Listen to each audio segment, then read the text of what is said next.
Sou Yolanda Ferro e, como vocês conhecem, o nosso Juriscast, estamos de volta com mais um episódio, diretamente da Tribuna Mix, da TV Rádio Web, falando de assuntos voltados para o interesse da população e da coletividade. E hoje, no episódio de hoje, não poderia ser diferente.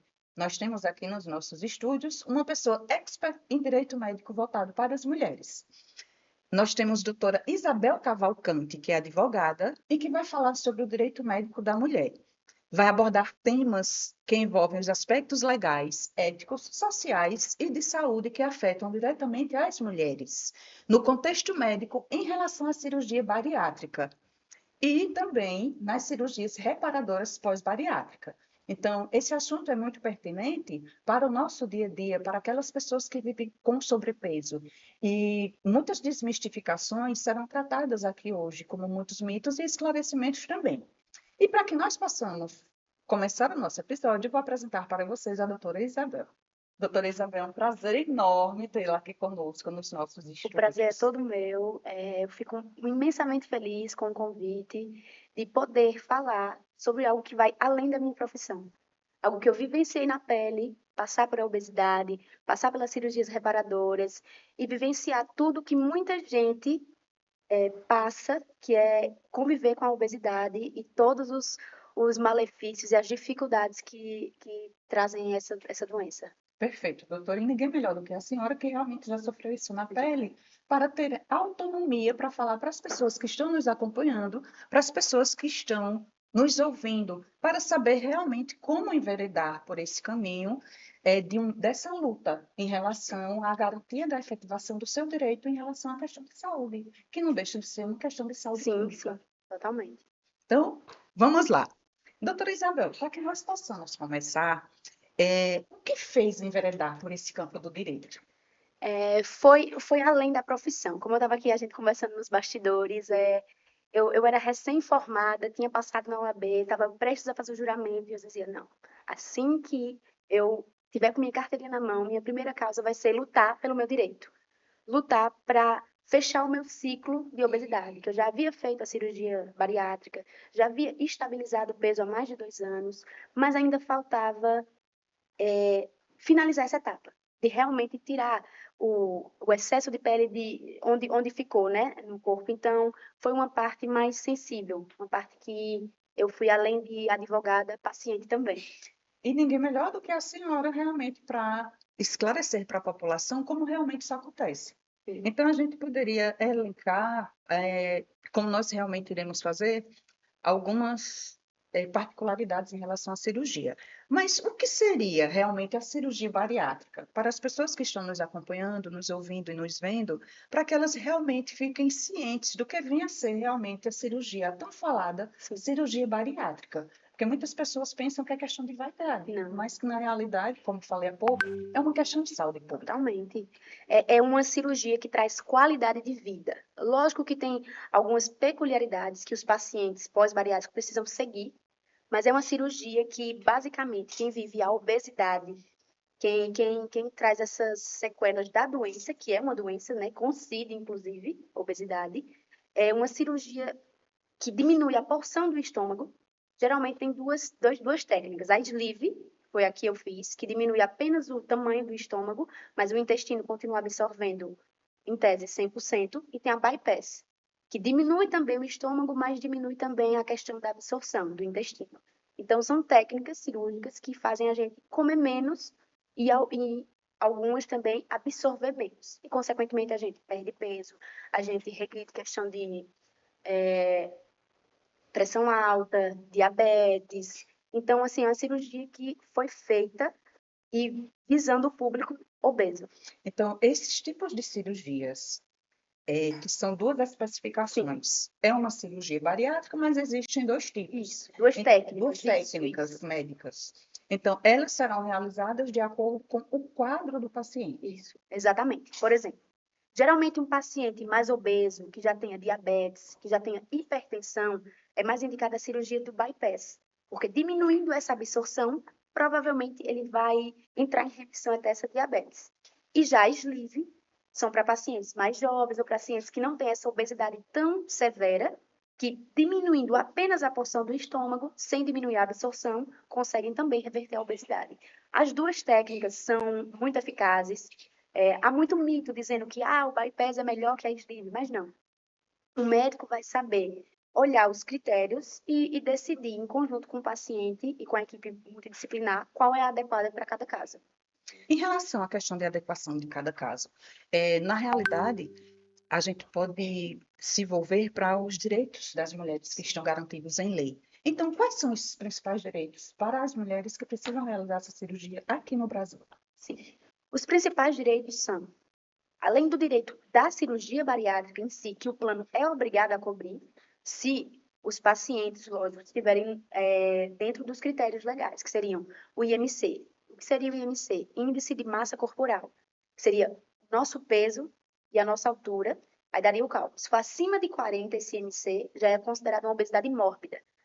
O plano, a operadora de saúde, ou então o SUS, já seria obrigado a fazer, independente de haver comorbidades ou não.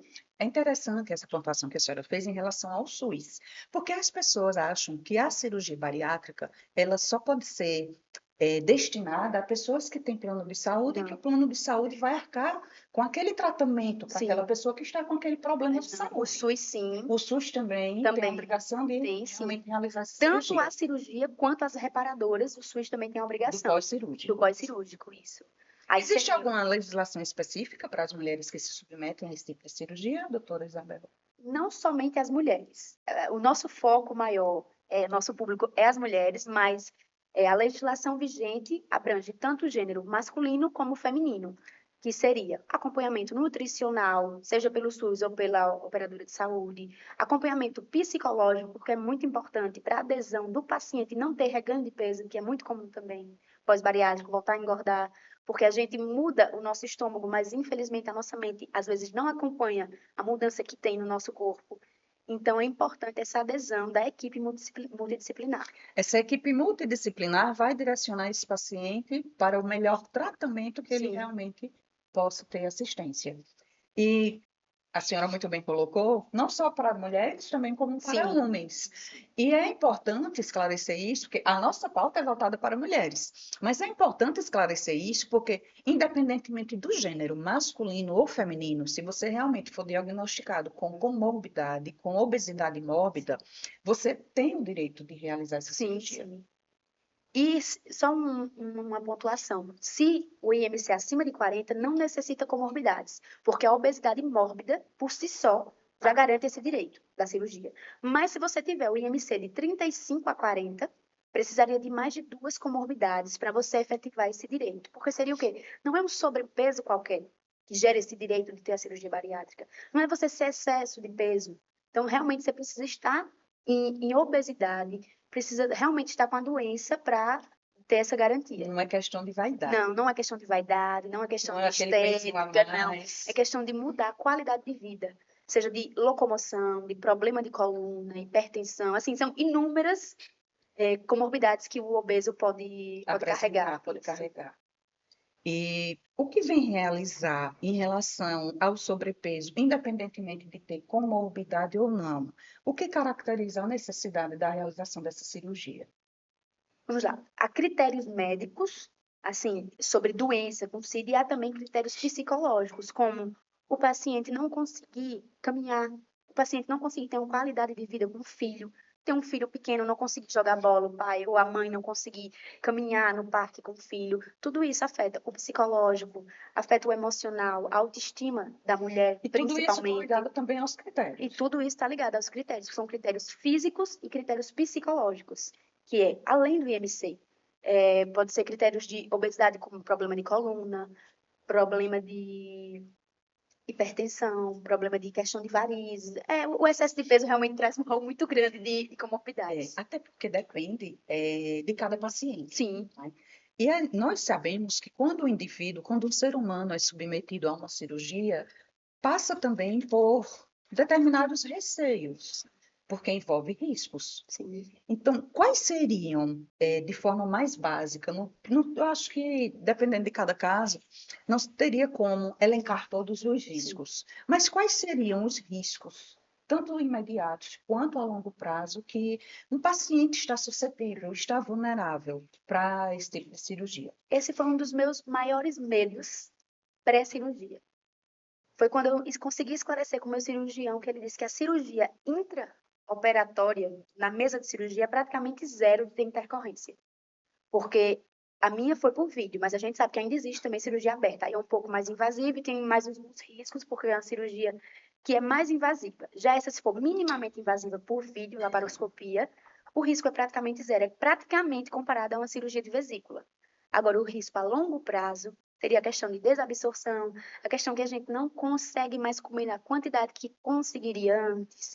Então, a gente precisa suplementar, precisa ter mais atenção à questão de ferro, de ferritina, vitamina B12. Então, a gente não pode se desassistir depois da cirurgia. A gente precisa continuar o acompanhamento pós, com a equipe multidisciplinar, seja por SUS, seja pela operadora de saúde, ou seja particular. Então, é um tratamento para o resto da vida. para o resto da vida. É o antes, o durante e o depois. Porque a gente continua obeso.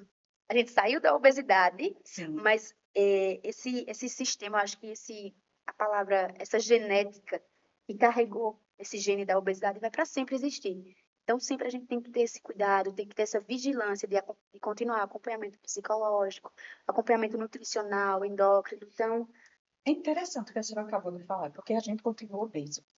Realmente, a questão da genética, né? Isso faz com que realmente o ser humano que se submeta à cirurgia bariátrica, ele esteja constantemente vigilante. Sim.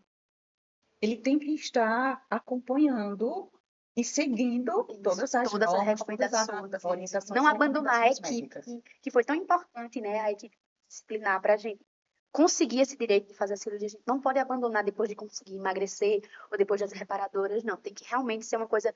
Eu mesmo, anualmente, o cirurgião, aí lá ele manda para a equipe e a gente vai fazendo todo esse check-up. Sim. É interessante. E como é esclarecedor? Porque quando nós abordamos determinados assuntos aqui no nosso Juriscast, que é aquele podcast do direito que tem forma direito, muitas pessoas ficam atentas também à nossa pauta e dão até sugestões, e nós seguimos muitas sugestões de alguns outros programas que já realizamos aqui. E as pessoas também gostariam de saber o que é mito e o que é verdade. Sim. Em relação a essa questão dos riscos.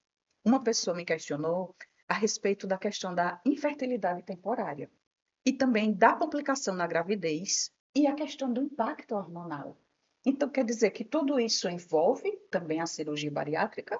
Seria um mito ou uma verdade, doutora? Vamos lá.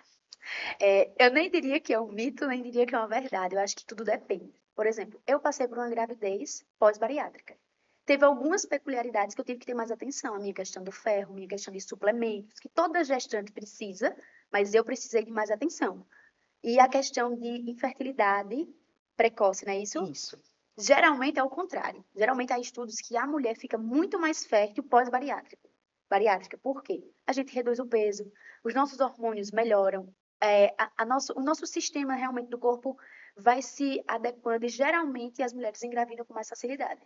E a questão hormonal também contribui muito para Com isso. certeza, porque a obesidade a gente sabe que carrega muitas doenças, e muitas delas hormonais. E tudo isso também está atrelado também à tireoide. Com certeza. Então, não é só uma questão de uma cirurgia bariátrica, é todo o seu organismo que tem que estar igual uma máquina. Tudo em harmonia, né? Em perfeita harmonia.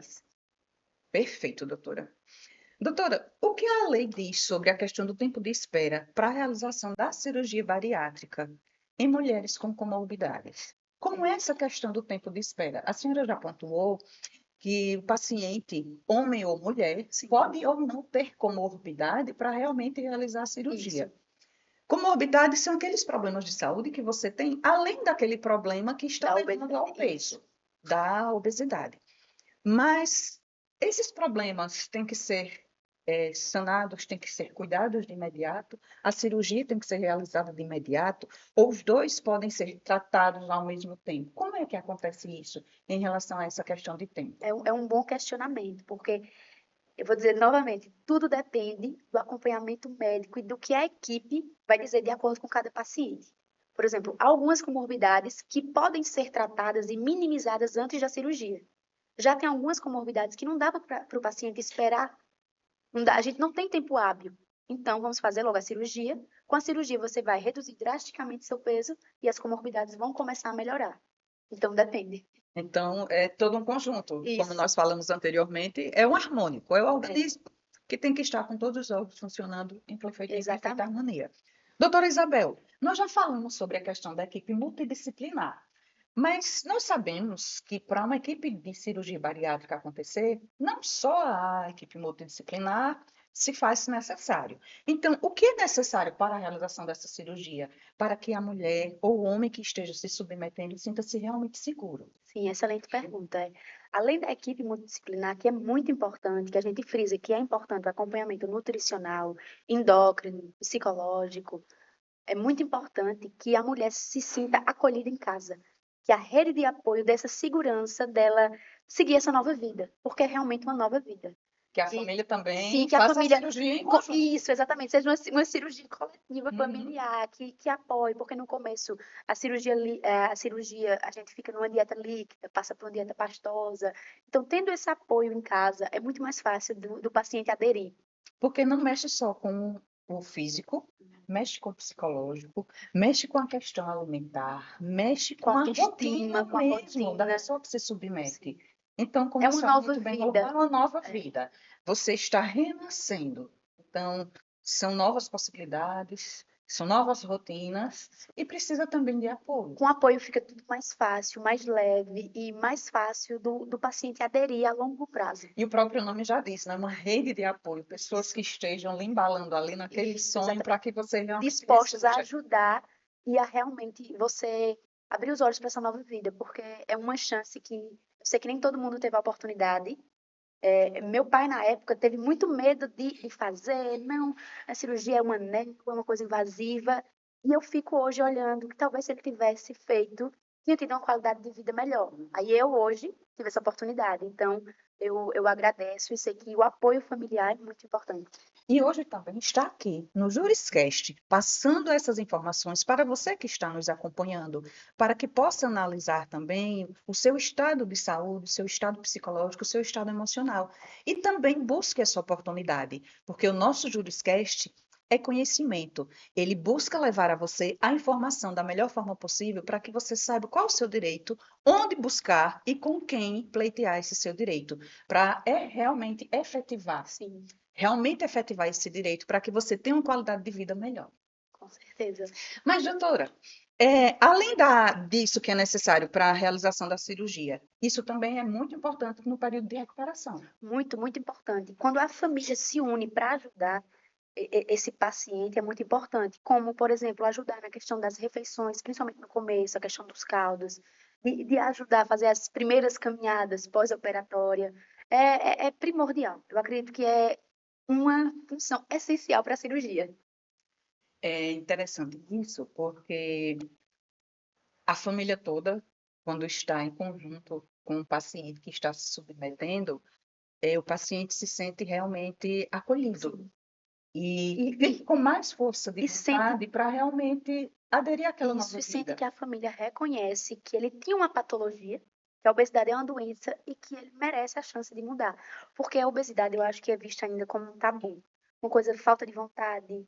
Você não tem força de vontade de emagrecer, você não tem a garra, consiga na raça, não, não é só assim. Às vezes não é o fato de você, entre aspas, comer demais. É algo que está no seu organismo que você não consegue controlar. No organismo, pode ter distúrbios alimentares, pode ter compulsão alimentar, pode ter bulimia, tem inúmeros fatores que vão além da força de vontade. E se a sua carga hormonal não estiver em equilíbrio, principalmente em relação à questão da tireoide, Sim. que é responsável por toda a carga de equilíbrio hormonal no organismo do ser humano, nada flui. É uma batalha muito difícil de conseguir. Já quando os hormônios estão todos alinhados, fica uma luta muito mais fácil de vencer, né? De conseguir. Perfeito, doutora. A senhora falou a respeito da questão de tabu. E em relação a essa questão de tabu, nós nos voltamos para a questão de informação. Sim. Essas informações que têm que partir da equipe médica. Como é que a senhora verifica que esse exercício em relação aos direitos das mulheres, das pessoas, tanto homem quanto mulher, que submetem à cirurgia, como é que essa informação pode chegar até o paciente? Eu acredito que essa informação tem que ser passada não só pelo médico, mas por toda a equipe, com transparência, com clareza, falando realmente os riscos e benefícios da cirurgia ou então da não realização da cirurgia, porque a verdade, além de nos libertar, nos traz conhecimento. E com conhecimento a gente consegue exercer nossos direitos, consegue realmente validar o que é nosso. Eu vou pegar um exemplo em relação à questão da falta de informação para as pessoas mais vulneráveis. Às vezes as pessoas não têm conhecimento do problema que existe no seu organismo e também não têm conhecimento de que aquele problema pode ser sanado pela rede pública. Sim. Então, como é que a senhora acha que essa informação pode melhorar para chegar realmente a essas pessoas mais vulneráveis que precisam ter acesso a esse apoio, a esse assistencialismo da saúde? Eu acredito que esse assistencialismo começa na região, vamos dizer, em bairros. O morador indo no PSF, indo no postinho, olhando a questão de vacinação, se está correta, um acompanhamento até nutricional, lá que eu sei que existe, acompanhamento com o médico, porque já vai trazendo informações para, com o tempo, o paciente ir buscando, ir querendo conhecer e buscar mais. E acredito que acompanhando o Juriscast também tem acesso a Com essas certeza, com informações certeza. de uma forma que ouça e compreenda o exemplo da doutora Isabel, que realmente passou por esse procedimento e está aqui passando essas informações para você, que talvez não tenha conhecimento de que está em um estado de comorbidade ou então De obesidade. de obesidade. Muito obrigada, doutora. Então, você realmente vai se analisar e vai saber qual órgão que vai buscar o seu direito para que a sua saúde tenha uma qualidade. Isso. E quanto mais a gente busca, mais a verdade fica mais fácil para a gente. Então, a gente fica querendo informações, tanto aqui como no postinho. A gente vai buscando mais e vai querendo, começando a se alimentar melhor. Quem sabe escolhendo pequenos hábitos melhores. Atividade física Isso, também atividade ajuda muito física. Eu não nisso. tenho tempo nem condições de ir para Nós temos academia. parques na Uma cidade, nós caminhada temos na orlas, onde praça. as pessoas Isso. realmente podem São se pequenas exercitar ao ar mudanças livre. no dia a dia que vão trazendo mais qualidade de vida. Doutora, nós falamos até agora de informação de direito, explicamos realmente o que é a cirurgia Sim. bariátrica, como pode acontecer e para quem pode acontecer. Então, as pessoas que estão nos acompanhando, elas já têm conhecimento de tudo isso. Mas imagina uma pessoa saber que tem conhecimento de tudo isso e, de repente, o seu direito à cirurgia bariátrica ser negado. Então, quais são os casos mais comuns de judicialização que a senhora já se deparou em Sim. relação à cirurgia bariátrica, principalmente em mulheres? Porque quando aquele direito é negado, a gente tem que procurar Sim, efetivar aquele direito com quem realmente pode sim, garantir isso. E é com o judiciário. isso. Então, a senhora já se deparou com situações Já desse? sim. Principalmente quando há, por exemplo, mudança de plano. O plano já, aí a operadora de saúde já nega dizendo que você está no período de carência, mas nem sempre está nesse período de carência. E muitas vezes pega pessoas vulneráveis, pessoas que não têm conhecimento de ir atrás de um advogado, especialista.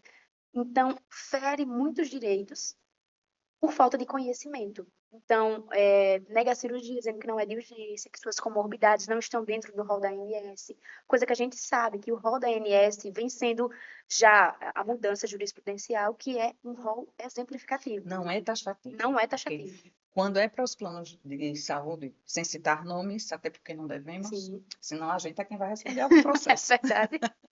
Então, nós não podemos falar nenhum nome, mas quando eles querem negar um direito que você sabe que tem, ele vai para o rol da Vai ANS dizendo que é o rol é taxativo. taxativo, que a cirurgia que você pleita é uma cirurgia estética, sendo que é uma cirurgia normalmente de caráter reparador. Porque qual é a essencialidade da vida? É a vida com qualidade. E qualidade de vida vai além de físico. É físico, mental e bem-estar. Não é só o nosso corpo, a nossa mente tem que estar em conjunto também. E muitos planos de saúde fazem essa propaganda dizendo que você tem que prevenir algo e não só cuidar da saúde quando você já está com um problema ali. Então, para que essa prevenção aconteça, você também tem que saber a quem recorrer. Sim. E no caso, doutora, de pessoas que não têm acesso a planos de saúde, que buscam esse apoio e essa melhora da saúde no serviço público, como proceder? O SUS também é obrigado a fazer tanto a cirurgia bariátrica, se o paciente estiver dentro dos critérios, e também é obrigado a questão das reparadoras. A gente sabe que é difícil, é mais burocrático, mas é um direito do paciente. Ele, ele tem que ser realmente efetivado, esse direito. Em relação à efetivação desse direito, a senhora também já se deparou com casos de mulheres que obtiveram judicialmente o direito à cirurgia por questões de saúde mental ou por questão de reprodução humana? Eu já vi por questão mais psicológica, por conta que a autoestima, principalmente da mulher, a gente sabe que é muito ligada com o nosso bem-estar físico, mental. Então, ser negado uma cirurgia gera uma frustração muito grande, seja uma cirurgia bariátrica, seja uma cirurgia reparadora. Gera uma frustração muito grande. Então, tem algumas pacientes que conseguem, inclusive, judicializar e conseguir essa efetivação desse direito da cirurgia bariátrica por conta de danos psicológicos. Além da obesidade, dessa negativa de dizer que é uma situação estética, que é uma situação que não tem o peso que deveria ter. É por isso que é muito importante o acompanhamento da equipe Sim, muito, disciplinar. muito importante. E, doutora, nossa conversa está muito interessante, né? Realmente, quando a gente fala com pessoas que passaram pela situação, como a doutora Isabel passou, a gente sente prazer que ela realmente explana para você que está aí nos acompanhando, e ela fala com conhecimento de causa. Então, mais do que ninguém, a senhora poderia falar a respeito de alguns mitos ou algumas verdades, que por acaso a senhora gostaria de acrescentar. Porque o nosso bate-papo está tão interessante e que, infelizmente, eu já estou ouvindo o toquezinho ali de que nossos minutos já estão se esgotando, mas ainda tem um tempinho para que a senhora realmente possa acrescentar algo mais que queira. Vamos lá.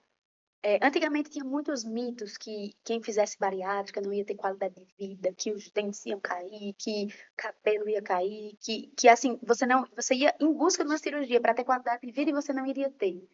Mas hoje a gente já vê totalmente pessoas que fazem bariátrica, que são pessoas ativas, pessoas que têm filhos, que conseguem buscar e ter qualidade de vida. Então, eu não consigo, assim, dizer, eu indico a bariátrica porque é um médico que tem que fazer isso, uma equipe multidisciplinar. Mas eu digo, se você tem obesidade e quer ter uma chance de mudar, busque informação, busque conhecimento, porque realmente muda vidas. E mudando vidas, a senhora está aqui para ser um exemplo de uma pessoa que mudou uma vida.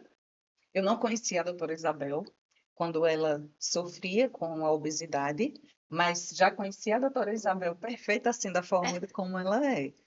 Então, é uma querida, é uma pessoa que realmente tem a autonomia para passar para você aquilo que ela está falando, porque ela vivenciou isso no próprio organismo, no próprio psicológico, no próprio contexto familiar.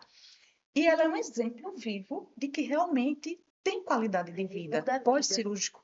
A vida é outra, a qualidade de vida. Eu acho que eu rejuvenesci, meu Deus, minha vida é outra, realmente. É lógico que tenho que ter ainda cuidado, tenho que ter meu acompanhamento psicológico, meu acompanhamento com minha nutricionista, endócrino, mas assim, é uma coisa que todo mundo que passa, que tem alguma comorbidade, vai seguir também para o resto da vida. Então, hoje em dia é muito gratificante. Ai, doutora Isabel, que bom ouvi-la. E principalmente com esse brilho no olho, falando sobre esse assunto tão É delicado. muito bom falar do que a gente passa, eu já passei na pele todas as fases, né? A fase de estar obesa, de fazer a cirurgia, do plano negar as reparadoras, de judicializar, de conseguir. Então, é realmente uma fala com muita vivência e com muita sensibilidade. E tudo isso é muito angustiante também, porque é uma expectativa que é criada e de repente frustrada. Frustrada. E frustrada por um motivo. Quem fez a cirurgia sabe que não é estético, sabe que é realmente reparador. Meu Deus, eu já tô magra. Meu IMC já tá de pessoa saudável. Mas ainda tem excesso de pele no meu corpo, ainda tem os danos que a obesidade me trouxe. Mas que já foi superado, Sim. né? E que você não, e para você que não superou ainda essa fase, essa etapa, você agora sabe a quem buscar o seu direito, a quem recorrer e efetivar o seu direito para a sua melhor qualidade de vida. E já chegando para os nossos minutos finais, doutora Isabel, teria alguma dica, doutora Isabel, para as pessoas que estão nos acompanhando? Eu acho que a dica de hoje é um resumo do nosso bate-papo, que seria buscar conhecimento. Conhecimento é poder, é libertação. Então, busquem conhecimento, busquem estudar e busquem efetivar seus direitos. E como vocês sabem, nossa segunda temporada tem um quadro novo também. Além da dica do dia, nós temos também a recomendação do dia. E a nossa recomendação do dia, que a doutora Isabel trouxe para nós, é um documentário. O documentário é Quilos Mortais. Então você reúne a sua família, você prepara a pipoquinha, vai para o sofá ou vai para o seu quarto e assiste esse documentário. Porque é um alerta, mas eu acho que uma pessoa que está aqui do meu lado tem essa autonomia de passar um spoilerzinho para você que está nos acompanhando a respeito desse documentário, que vai fazer com que você realmente passe a se analisar com mais cautela, com mais cuidado e com mais amor. Porque vida com qualidade é sinônimo de amor. De amor e de autocuidado. Que a gente cuida tanto dos outros, cuida tanto da nossa família, a gente tem que tirar um tempinho para cuidar um pouco da gente. E como você falou, doutora, o Quilos Mortais, para quem já viveu a obesidade, trata de tudo. Trata da fase da obesidade, da fase das limitações, da fase de começar a perder o peso, de começar a ficar o excesso de pele. Então, talvez um documentário que você mostrando para a sua rede de apoio, eles vão se sensibilizar e vão ver o quanto essa cirurgia pode mudar a sua vida. Então, eu acho essa indicação muito boa. Assistam, tá? Assistam o nosso Juriscast, assistam o documentário Quilos Mortais, indiquem para outras pessoas, vão lá no nosso canal, na Tribuna Mix, na TV Rádio Web, curte o nosso canal, clica e passa a informação para outra pessoa. Dissemina essa informação. Quanto mais pessoas estiverem sabendo do que foi debatido aqui hoje, mais pessoas estarão mais saudáveis no nosso meio, em relação ao bem-estar, em relação à vida pessoal e à nossa vida social também. Então, me despeço aqui, doutora Isabel, da senhora, É com um um coração prazer. cheio de alegria por lhe acolher, por lhe receber. E pelo fato da senhora passar essas informações tão delicadas e tão importantes para as pessoas. Foi um prazer receber esse convite. Foi uma conversa muito boa. Eu estava super nervosa, mas a conversa fluiu muito bem. Isso também nos deixa com um carinho muito grande de saber que estamos contribuindo para o seu bem-estar. Porque a doutora Isabel me confidenciou que quanto mais ela passar informação para as pessoas, mais leve ela se sente mais dinâmica como um agente transformador da sociedade, porque ela está passando a vivência dela para outras pessoas que precisam também de um apoio. E às vezes o apoio não vem só das pessoas que estão do nosso lado, no nosso lar, vem de pessoas que a gente acha que nem teria passado por aquele problema e realmente está ali com conhecimento de causa para apoiar, nem que seja para acolher com um abraço, com um sorriso ou com informação. Então, até o nosso próximo encontro.